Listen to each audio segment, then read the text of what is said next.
Section 3. Socialist and Communist Literature. 1. Reactionary Socialism. A. Feudal Socialism.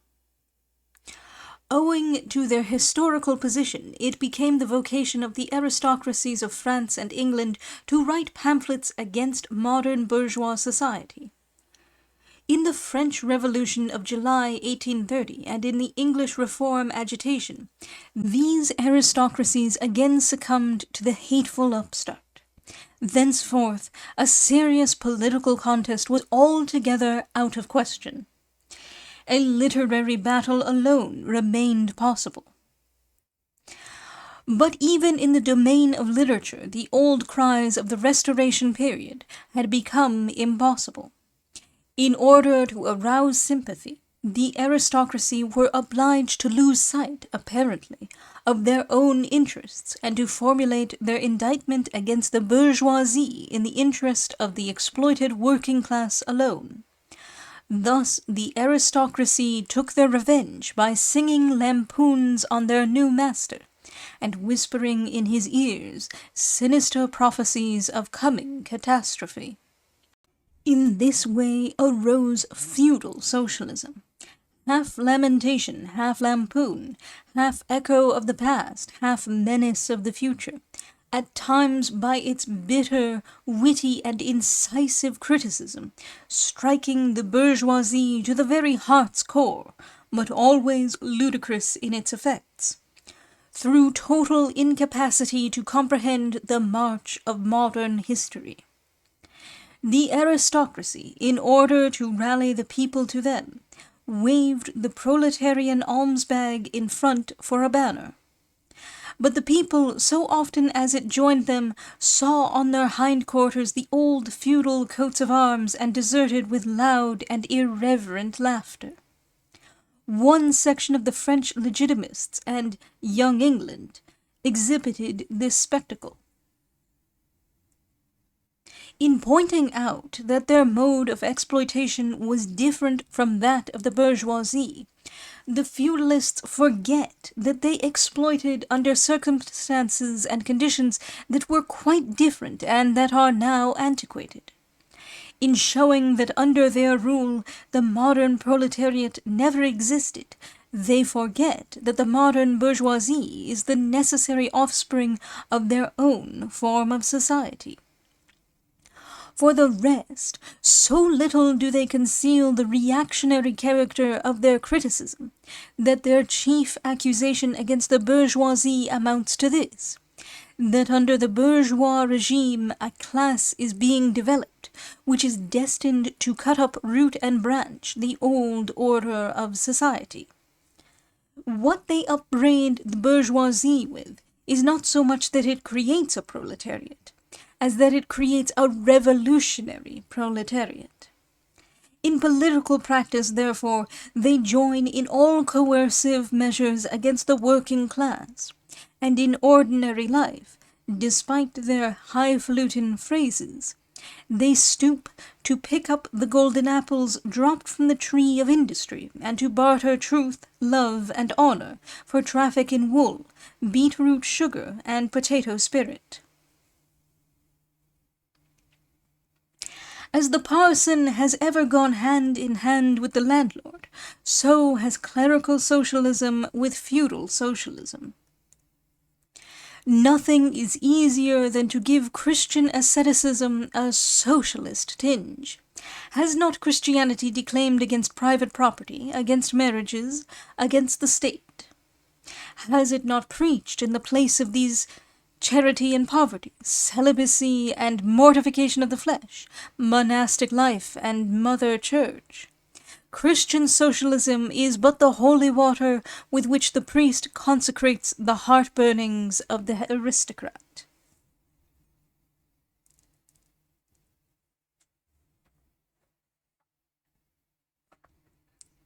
B. Petty bourgeois socialism. The feudal aristocracy was not the only class that was ruined by the bourgeoisie, not the only class whose conditions of existence pined and perished in the atmosphere of modern bourgeois society.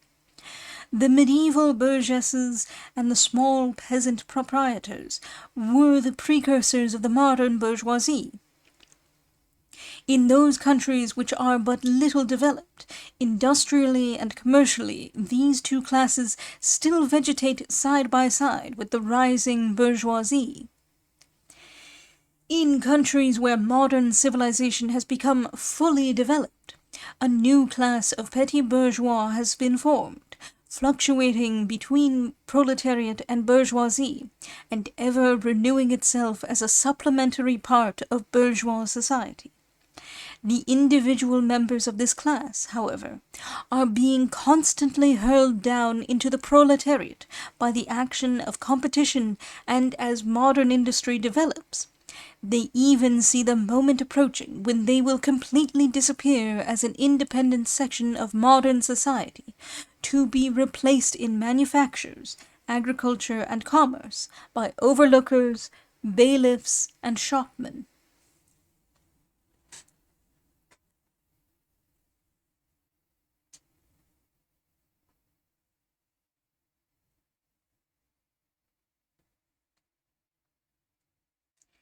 In countries like France, where the peasants constitute far more than half of the population, it was natural that writers who sided with the proletariat against the bourgeoisie should use in their criticism of the bourgeois regime the standard of the peasant and petty bourgeois, and from the standpoint of these intermediate classes should take up the cudgels for the working class. Thus arose petty bourgeois socialism. Sismondi was the head of this school, not only in France, but also in England. This school of socialism dissected with great acuteness the contradictions in the conditions of modern production. It laid bare the hypocritical apologies of economists. It proved incontrovertibly the disastrous effects of machinery and division of labor, the concentration of capital and land in a few hands, overproduction and crises. It pointed out the inevitable ruin of the petty bourgeois and peasant, the misery of the proletariat, the anarchy in production, the crying inequalities in the distribution of wealth, the industrial war of extermination between nations, the dissolution of old moral bonds, of the old family relations, of the old nationalities. In its positive aims, however, this form of socialism aspires either to restoring the old means of production and of exchange, and with them the old property relations and the old society, or to cramping the modern means of production and of exchange within the framework of the old property relations that have been and were bound to be exploded by those means. In either case, it is both reactionary and utopian. Its last words are corporate guilds for manufacture, patriarchal relations in agriculture.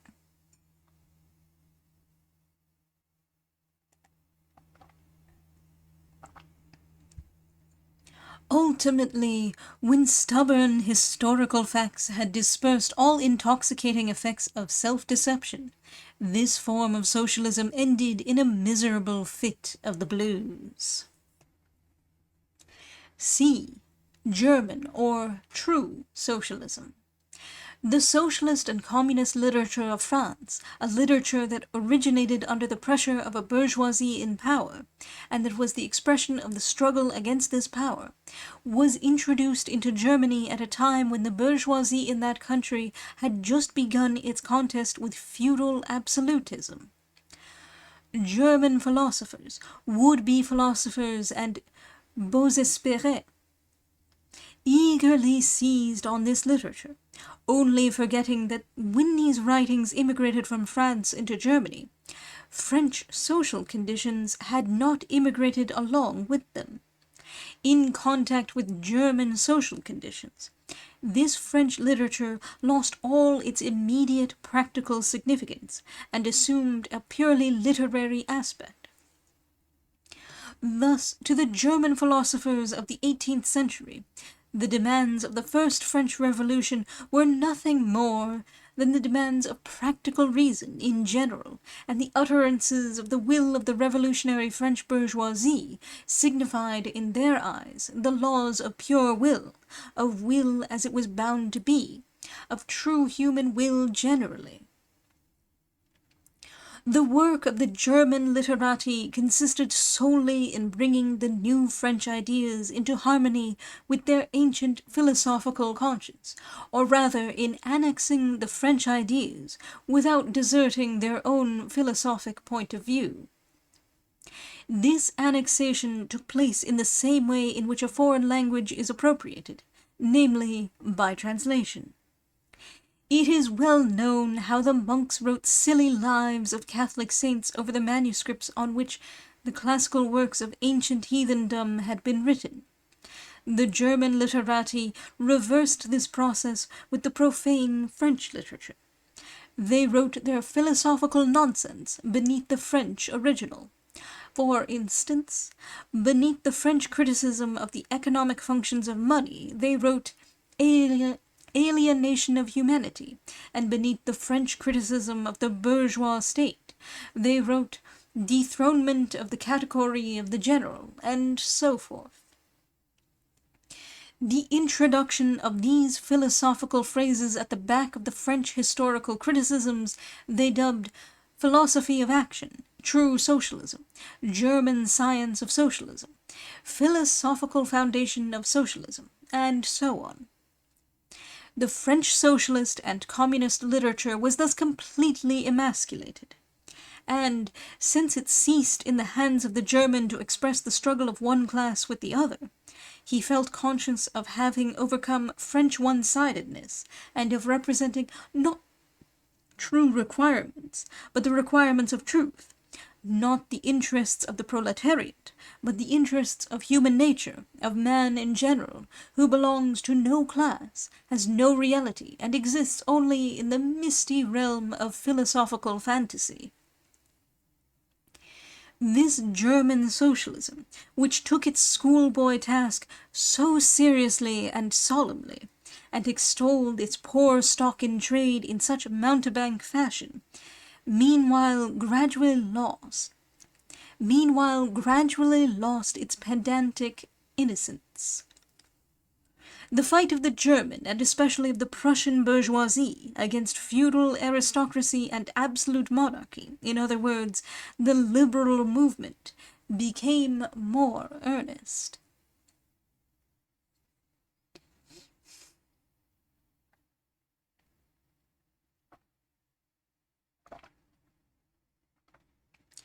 By this, the long-wished-for opportunity was offered to true socialism, of confronting the political movement with the socialist demands, of hurling the traditional anathemas against liberalism, against representative government, against bourgeois competition, bourgeois freedom of the press, bourgeois legislation, bourgeois liberty and equality, and of preaching to the masses that they had nothing to gain and everything to lose by this bourgeois movement.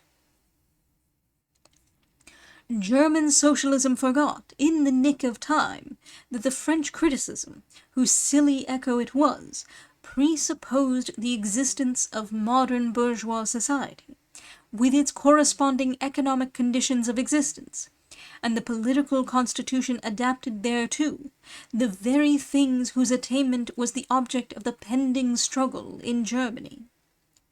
To the absolute governments, with their following of parsons, professors, country squires, and officials, it served as a welcome scarecrow against the threatening bourgeoisie.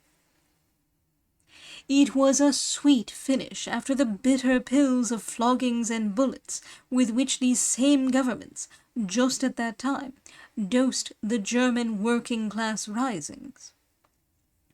While this true socialism thus served the government as a weapon for fighting the German bourgeoisie, It, at the same time, directly represented a reactionary interest, the interest of the German Philistines. In Germany, the petty bourgeois class, a relic of the 16th century and since then constantly cropping up again under various forms, is the real social basis of the existing state of things. To preserve this class is to preserve the existing state of things in Germany. The industrial and political supremacy of the bourgeoisie threatens it with certain destruction.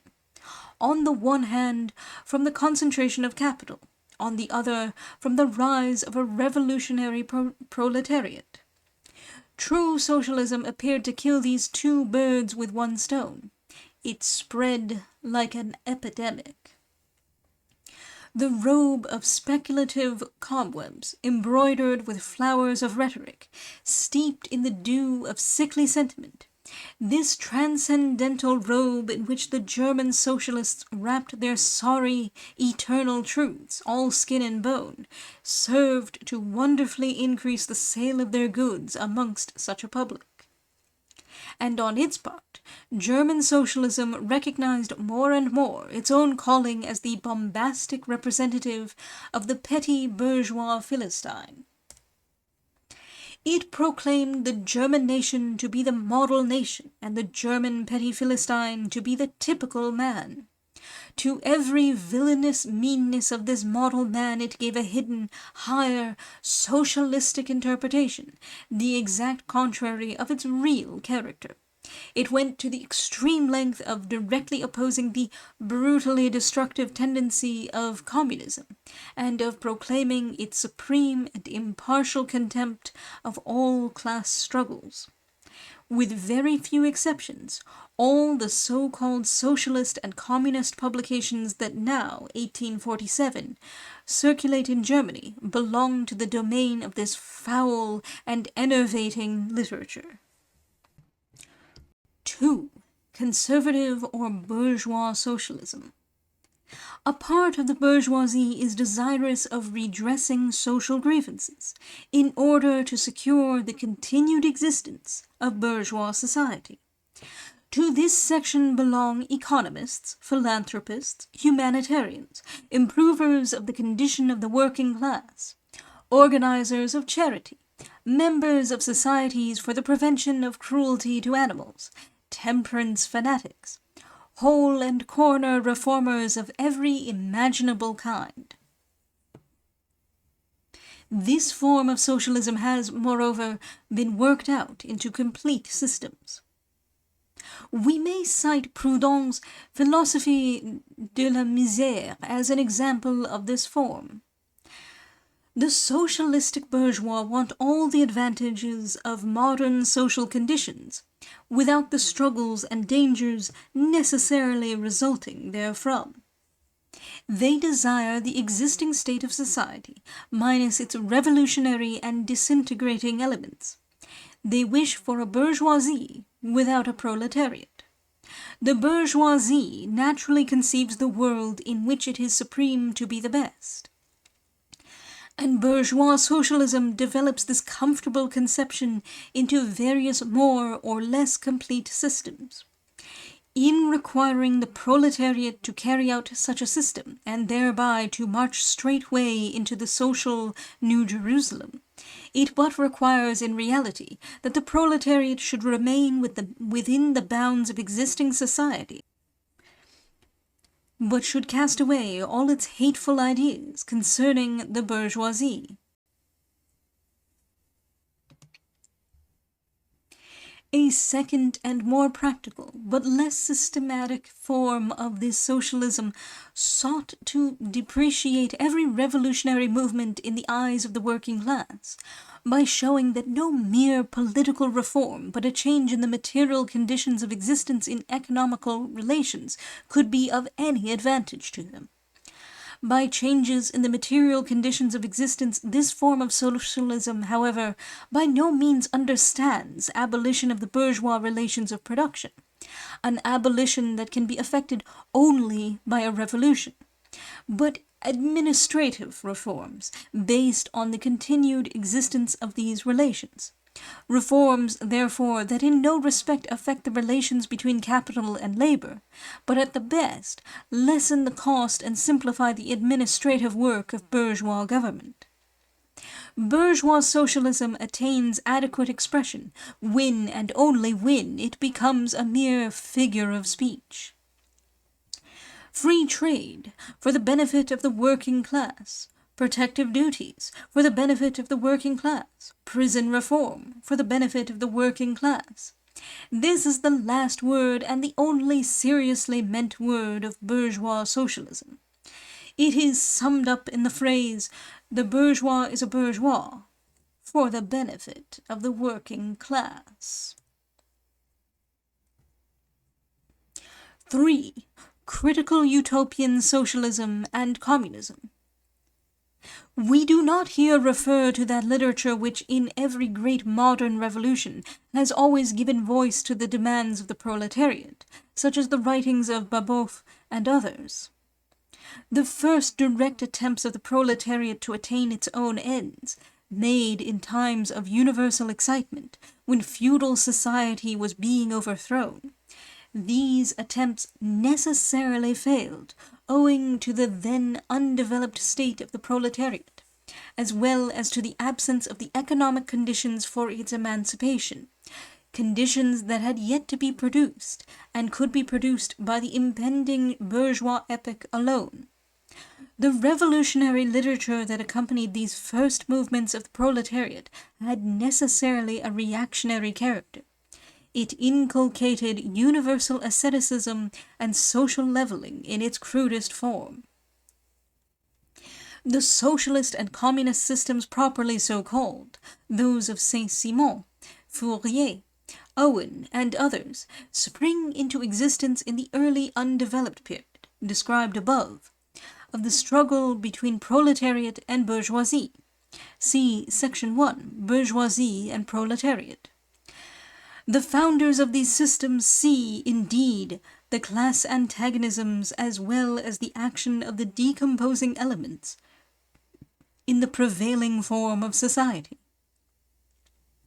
But the proletariat, as yet in its infancy, offers to them the spectacle of a class without any historical initiative or any independent political movement. Since the development of class antagonism keeps even pace with the development of industry, the economic situation, as they find it, does not as yet offer to them the material conditions for the emancipation of the proletariat. They therefore search after a new social science, after new social laws, that are to create these conditions.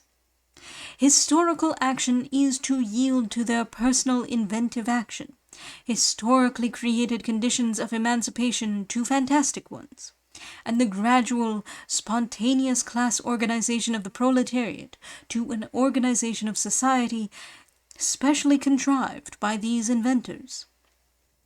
Future history resolves itself, in their eyes, into the propaganda and the practical carrying out of their social plans. In the formation of their plans, they are conscious of caring chiefly for the interest of the working class, as being the most suffering class. Only from the point of view of being the most suffering class does the proletariat exist for them. The undeveloped state of the class struggle as well as their own surroundings cause socialists of this kind to consider themselves far superior to all class antagonisms. They want to improve the condition of every member of society, even that of the most favored.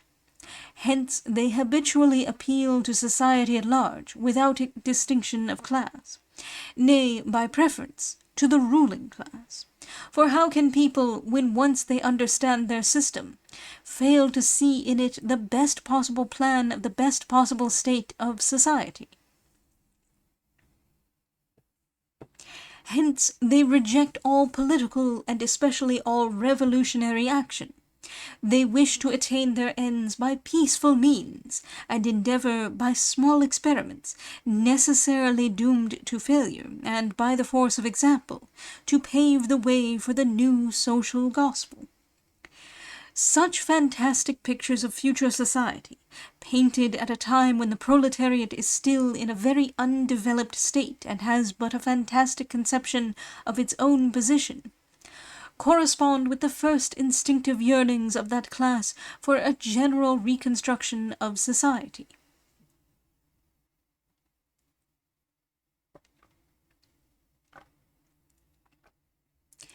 But these socialist and communist publications contain also a critical element. They attack every principle of existing society. Hence, they are full of the most valuable materials for the enlightenment of the working class. The practical measures proposed in them, such as the abolition of the distinction between town and country, of the family, of the carrying on of industries for the account of private individuals, and of the wage system, the proclamation of social harmony, the conversion of the functions of the state into a mere superintendence of production, all these proposals point solely to the disappearance of class antagonisms which were, at that time, only just cropping up, and which, in these publications, are recognized under their earliest, indistinct, and undefined forms only. These proposals, therefore, are of a purely utopian character. The significance of critical utopian socialism and communism bears an inverse relation to historical development. In proportion as the modern class struggle develops and takes definite shape, this fantastic standing apart from the contest, these fantastic attacks on it lose all practical value and all theoretical justification. Therefore, although the originators of these systems were, in many respects, revolutionary, their disciples have in every case formed mere reactionary sects. They hold fast by the original views of their masters, in opposition to the progressive historical development of the proletariat. They therefore endeavor, and that consistently, to deaden the class struggle and to reconcile the class antagonisms. They still dream of experimental realization of their social utopias, of founding isolated phalansteres, of establishing home colonies, of setting up a little Icaria, duodecimo editions of the New Jerusalem, and to realize all these castles in the air, they are compelled to appeal to the feelings and purses of the bourgeois. By degrees they sink into the category of the reactionary conservative socialists depicted above, differing from these only by more systematic pedantry, and by their fanatical and superstitious belief in the miraculous effects of their social science. They therefore violently oppose all political action on the part of the working class. Such action, according to them, can only result from blind unbelief in the new gospel. The Owenites in England and the Fourierists in France, respectively, opposed the Chartists and the Reformists. Literature, the old cries of the Restoration period. Not the English Restoration 1660 to 1689, but the French Restoration 1814 to 1830. To barter truth, love, and honor for traffic in wool, beetroot, sugar, and potato spirit. This applies chiefly to Germany, where the landed aristocracy and squirearchy have large portions of their estates cultivated for their own account by stewards, and are moreover extensive beetroot sugar manufacturers and distillers of potato spirits. The wealthier British aristocracy are as yet rather above that, but they too know how to make up for declining rents by lending their names to floaters of more or less shady joint stock companies.